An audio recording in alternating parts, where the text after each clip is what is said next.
एक और यूपी विधानसभा की 9 सीटों का उपचुनाव समाप्त हो चुका है। फिर 23 नवंबर को चुनाव परिणाम आते हैं और उसके अगले ही दिन यूपी के संभल जिले में सुबह सुबह कोर्ट के आदेश पर शाही जामा मस्जिद का सर्वे करने के लिए टीम कोर्ट की ओर से जो बनाई गई थी सर्वे टीम वो पहुंचती है और तभी उनके खिलाफ हो हंगामा करते हुए हजारों की संख्या में युवक इकट्ठा हो जाते हैं, मुस्लिम समाज के युवक, और हंगामा करने लगते हैं। जबकि वहां शांतिपूर्ण तरीके से सर्वे करने की बात की जाती है, मगर बढ़ती भीड़ को कंट्रोल करने के लिए पुलिस हल्का बल प्रयोग करती है, जिसके कुछ ही देर बाद वहां मौजूद पुलिस टीम पर और भी खास करके सर्वे टीम पर, यानी जो टीम सर्वे करने आई थी उसको टारगेट करते हुए उनके ऊपर गुस्साई हुई भीड़ ईंट पत्थरों की बारिश करनी शुरू कर देती है और उसके बाद हंगामा बढ़ने लगता है। और बढ़ते हंगामे के बीच और पुलिस फोर्स को बुलाया जाता है,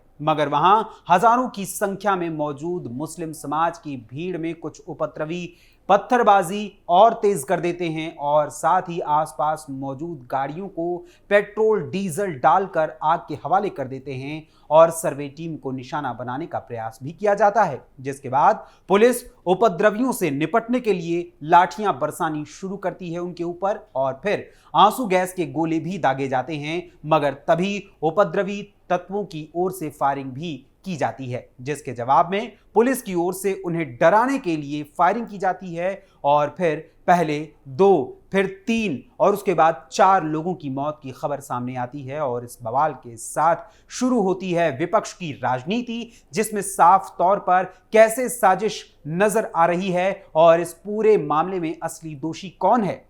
और साथ ही किसकी ओर घूम रही है शक की सुई, और पुलिस की ओर से इस मामले पर क्या कार्रवाई की गई है, इस बारे में आज मैं आपको विस्तार से बताऊंगा हमारे खास प्रोग्राम थर्ड आई के आज के इस अंक में। नमस्कार, वंदे मातरम, कैपिटल टीवी उत्तर प्रदेश देख रहे हैं आप और मैं हूं आपके साथ अखिलेश पांडे। सबसे पहले बात करते हैं कि आखिर मामला शुरू कहां से हुआ। 19 नवंबर को हिंदू पक्ष की ओर से एक याचिका अदालत में, यानी कि जो जिला अदालत थी वहां पर दाखिल की गई, जिसके बाद वहां से अदालत ने दोनों पक्षों को सुनते हुए यह आदेश दिया कि भाई सर्वे कराया जाए। और जब सर्वे करने के लिए टीम वहां पर पहुंचती है यानी 19 तारीख को, तो कुछ ही देर बाद उस टीम में शामिल होते हैं जियाउर रहमान बर्क, जो कि सपा के सांसद हैं संभल से। वो भी उस दौरान उस टीम में मौजूद होते हैं, उनकी मौजूदगी में वहां पर सर्वे किया जाता है। लेकिन उस दौरान काफी संख्या में भीड़ इकट्ठा होती है बाजार को बंद करके, लेकिन किसी तरीके से पुलिस उस माहौल को संभालती है और मस्जिद की जो माइक होता है मस्जिद से वहां पर आवाज लगाई जाती है कि शांति व्यवस्था को बनाए रखें, लोगों को कंट्रोल किया जाता है, किसी भी प्रकार का कोई दंगा नहीं होता है। लेकिन इसके बाद 22 नवंबर यानी चुनाव परिणाम आने के ठीक एक दिन पहले जुम्मे की नमाज की बात की जाती है और जुम्मे की नमाज के लिए हजारों की संख्या में मुस्लिम लोगों को बुलाया जाता है, मुस्लिम समाज के लोगों को इकट्ठा किया जाता है और साथ ही पुलिस किसी बड़ी साजिश को देखते हुए, उसका अंदेशा लगाते हुए संभल सांसद जियाउर रहमान के पिता मामलुक उर रहमान बर्क समेत तकरीबन 32 से 34 लोगों को पाबंद करती है और साथ ही उन पर 10 लाख रुपए का मुचलका भी लगाती है। और फिर इसके बाद 24 नवंबर मतलब चुनाव परिणाम आने के एक दिन बाद और संसद सत्र शुरू होने से एक दिन पहले ही यहां जमकर बवाल होता है और सियासत भी गरमाने लगती है। आप इन तस्वीरों में साफ तौर पर देख सकते हैं कि किस तरीके से साजिश के तहत बाहर से बुलाए गए लोगों से यहां पर हिंसा करवाई गई है। लोग यहां पर मुंह ढककर खड़े हैं और जो छतों से इनकी तस्वीर ले रहे हैं उनको डराने, धमकाने और मारने के लिए कहा जा रहा है। और यहां पर पुलिस ने संभल सांसद जियाउर रहमान बर्क और संभल के विधायक नवाब इकबाल समेत अभी तक 2500 लोगों पर एफआईआर दर्ज की हुई है। वहीं 25 लोगों को अभी तक पुलिस ने हिरासत में लिया है और साथ ही जिन 4 लोगों की मौत हुई है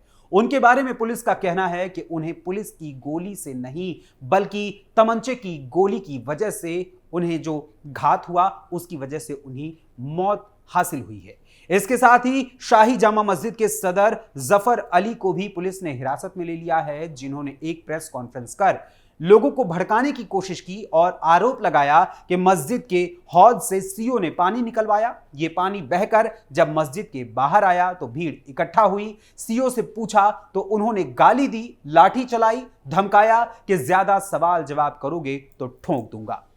वहीं फिलहाल 1 दिसंबर तक के लिए संभल में किसी भी बाहरी व्यक्ति के प्रवेश पर पूर्णतः रोक लगा दी गई है और संभल तहसील के अंतर्गत 24 घंटे के लिए इंटरनेट सेवा को भी बंद कर दिया गया है, ताकि किसी भी प्रकार की कोई भड़काऊ पोस्ट या भड़काऊ वीडियो या भड़काऊ किसी भी प्रकार के लिखित या फिर मौखिक रूप से कोई भी संदेश प्रसारित न किया जा सके, जिसकी वजह से हिंसा और भड़के। वहीं अब बात करते हैं इस मामले पर हुई सियासत पर और आपको बताते हैं कि आखिर कैसे लाशों पर यानी लाशों के ढेर पर अपनी राजनीति करने वालों ने संभल में लगी आग को सुलगाने और उसमें अपनी रोटियां सेंकने का काम किया है। सबसे पहले बात करते हैं सपा प्रमुख अखिलेश यादव के उस ट्वीट की, जिसको उन्होंने इलेक्शन यानी कि जब उपचुनाव के परिणाम आए तो उसके तुरंत बाद शाम के समय उन्होंने सोशल मीडिया प्लेटफॉर्म एक्स पर पोस्ट करते हुए लिखा था। सपा प्रमुख अखिलेश यादव ने लिखा, इलेक्शन को करप्शन का पर्याय बनाने वालों के हथकंडे तस्वीरों में कैद होकर दुनिया के सामने उजागर हो चुके हैं। दुनिया से लेकर देश और उत्तर प्रदेश ने इस उपचुनाव में चुनावी राजनीति का सबसे विकृत रूप देखा। असत्य का समय हो सकता है लेकिन युग नहीं। अब तो असली संघर्ष शुरू हुआ है। अब यहां जरा गौर करिएगा जो आगे सपा प्रमुख अखिलेश यादव ने लिखा है। उन्होंने लिखा था, बांधो मुट्ठी, तानो मुट्ठी और पीडीए का करो उद्घोष, जुड़ेंगे तो जीतेंगे। इसके बाद अगले दिन शुरू हो जाता है बवाल।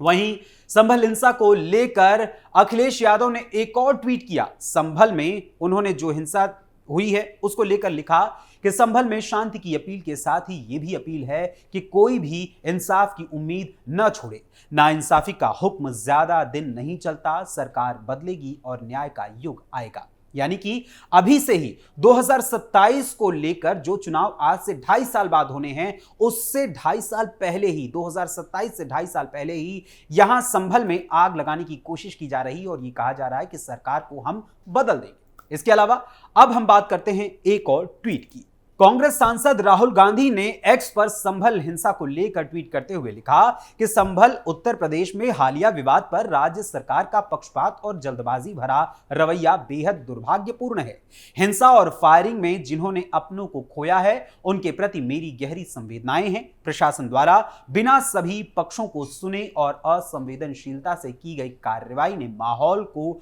और बिगाड़ दिया और कई लोगों की मृत्यु का कारण बना, जिसकी सीधी जिम्मेदार भाजपा सरकार है। भाजपा का सत्ता का उपयोग हिंदू मुसलमान समाजों के बीच दरार और भेदभाव पैदा करने के लिए करना न प्रदेश के हित में है न देश के। मैं सुप्रीम कोर्ट से इस मामले में जल्द से जल्द हस्तक्षेप कर न्याय करने का अनुरोध करता हूं। यहीं एक और बात करते हैं हम संभल के सांसद जियाउर रहमान बर्क की, जिन्होंने 2 ट्वीट किए और वो दोनों ट्वीट उन्होंने संभल में रहकर नहीं बल्कि संभल से बाहर जाकर किए। जबकि 19 तारीख को जब ये सर्वे हो रहा था पहली दफा कोर्ट का आदेश आने के बाद, तो उस दौरान उस सर्वे में संभल के सांसद सपा सांसद जियाउर रहमान उस दौरान उस सर्वे में मौजूद थे। संभल सांसद जियाउर रहमान बर्क के दोनों ट्वीट्स के बारे में आपको अब वाकिफ कराता हूं, जिससे पता चलता है कि आखिर कैसे और किस स्वरूप में संभल की हिंसा को बदलने का प्रयास किया गया और उसे सीधे तौर पर जोड़ा गया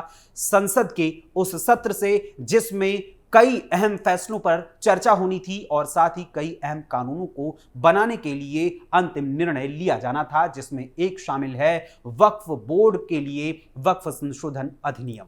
सपा सांसद जियाउर रहमान बर्क ने पहले ट्वीट में लिखा, मैं संभल की आवाम से शांति की अपील करता हूं। हालात को जानकर बहुत दुखी हूं। जो भी जान माल का नुकसान हुआ है यकीनन उसकी भरपाई नहीं की जा सकती। अभी यह फैसला आखिरी फैसला नहीं है। उम्मीद करता हूं इस देश की बड़ी अदालतों से और पार्लियामेंट से जो इंसाफ करेंगी। वहीं जहां एक ट्वीट उन्होंने किया, वहीं अब बारी आती है दूसरे ट्वीट की, जिसे सपा सांसद जियाउर रहमान बर्क ने एक्स पर पोस्ट किया। सपा सांसद जियाउर रहमान बर्क ने दूसरे ट्वीट में लिखा,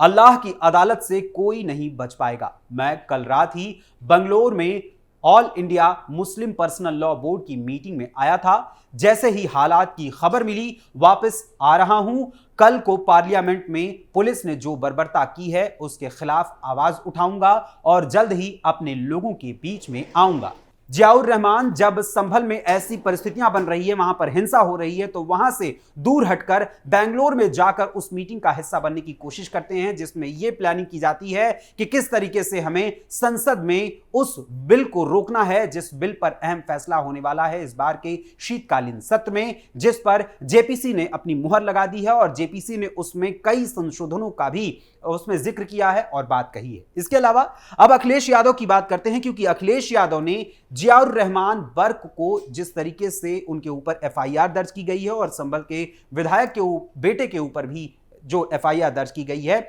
उसको लेकर संभल के जो सांसद है जियाउर रहमान, उनके आका अखिलेश यादव जी ने कहा है कि एफआईआर झूठी है और एफआईआर को केवल और केवल जियाउर रहमान को फंसाने के लिए पुलिस की ओर से दर्ज की गई है, जो कि भाजपा के इशारे पर किया जा रहा है। वहीं अब आपको बताते हैं कि इसे किस तरीके से संसद सत्र से जोड़ा जा रहा है, क्योंकि इस बार संसद सत्र में यह प्लानिंग की जा रही थी कि इस बार सबसे बड़ा फैसला जो लिया जाएगा वो वक्फ संशोधन अधिनियम पर लिया जाएगा, जिसको लेकर पिछले सत्र में केंद्र सरकार आई थी और केंद्र सरकार ने इस पर बहस करने की बात की थी और उसी समय यह बात कही थी कि इस पर चर्चा होगी, लेकिन विपक्षी दल ने इसका बायकॉट करने का प्रयास किया था और विपक्षी दल ने इस पर कहा था कि जेपीसी की मीटिंग होनी चाहिए। केंद्र सरकार ने उस जेपीसी की मीटिंग की मांग को स्वीकार कर लिया और जेपीसी ने इस पर पूरी तरीके से विस्तार से चर्चा की, जिसमें कई दफा विपक्षी दलों के जो सांसद रहे हैं उन्होंने इस मामले पर भी तमाम तरीके की राजनीति करने की कोशिश की। कभी बोतल तोड़ने की बात सामने आई तो कभी यह दिखाने की कोशिश की गई कि इस जेपीसी की मीटिंग में हम इस बिल को पास होने नहीं देंगे, इस बिल पर मुहर फाइनल नहीं लगने देंगे। यानी कि मुसलमान जिन परिस्थितियों में जी रहे हैं उन परिस्थितियों में उन्हें जीने के लिए छोड़ दिया जाएगा और सीधे तौर पर उसे इस बार के शीतकालीन सत्र में भी दिखाने का प्रयास किया जा रहा है कि हम मुसलमानों के साथ खड़े हैं, मगर मुसलमानों को पूरी तरीके से बरगलाया जा रहा है और उन्हें इस हिंसा में इस तरीके से शामिल किया जा रहा है कि आप बस इस हिंसा में शामिल होइए और हमारे वोट बनकर काम करिए और हमारे लिए ही काम करिए, ताकि आने वाले समय में 2027 में जो चुनाव यूपी में होने वाला है उस चुनाव से पहले ही यह परिस्थिति उत्पन्न कर दी जाए कि यूपी में साजिश के तहत एक बार फिर से पूरी तरीके से सरकार को अपने दूसरे कार्यकाल को पूर्ण करने से पूर्व ही बर्खास्त कर दिया जाए और एक और बड़े स्वरूप में एक हिंसा पैदा की जाए इस यूपी में, जहां दिखाया जाए कि कैसे भाजपा सरकार में हिंसा हो रही है। वहीं गौर करने वाली बात है कि जिस संसद सत्र में इस तरीके के बवाल मचाने की कोशिश की जा रही है उसे 27 तारीख के लिए स्थगित कर दिया गया है। वहीं अब कोशिश ये की जा रही है कि किस तरीके से और भी बवाल किया जाए। एआईएमआईएम के प्रमुख असदुद्दीन ओवैसी और इसके अलावा रामगोपाल यादव और सपा के तमाम नेता इस मामले को लेकर तमाम बयानबाजियां भी कर रहे हैं। लेकिन वहीं कैपिटल टीवी उत्तर प्रदेश आप सभी से यह आग्रह करता है कि आप सभी शांति बनाए रखें, क्योंकि शांति से ही किसी भी समस्या का समाधान हो सकता है। इन्हीं शब्दों के साथ आपके सामने एक सवाल छोड़े जाता हूं कि यदि आपको भी यह एहसास होता है कि इस साजिश में कहीं ना कहीं सपा के ही नेताओं का हाथ है, तो आप अपनी राय, अपने विचार हमें अपने कमेंट्स के माध्यम से जरूर बताइएगा। फिलहाल अभी के लिए थर्ड आई के आज के इस अंक में बस इतना ही। फिर मुलाकात होगी थर्ड आई के अगले अंक में किसी और खबर, किसी और मुद्दे, किसी और विषय के साथ। तब तक के लिए मुझे अनुमति दीजिए। धन्यवाद। जय हिंद, जय भारत।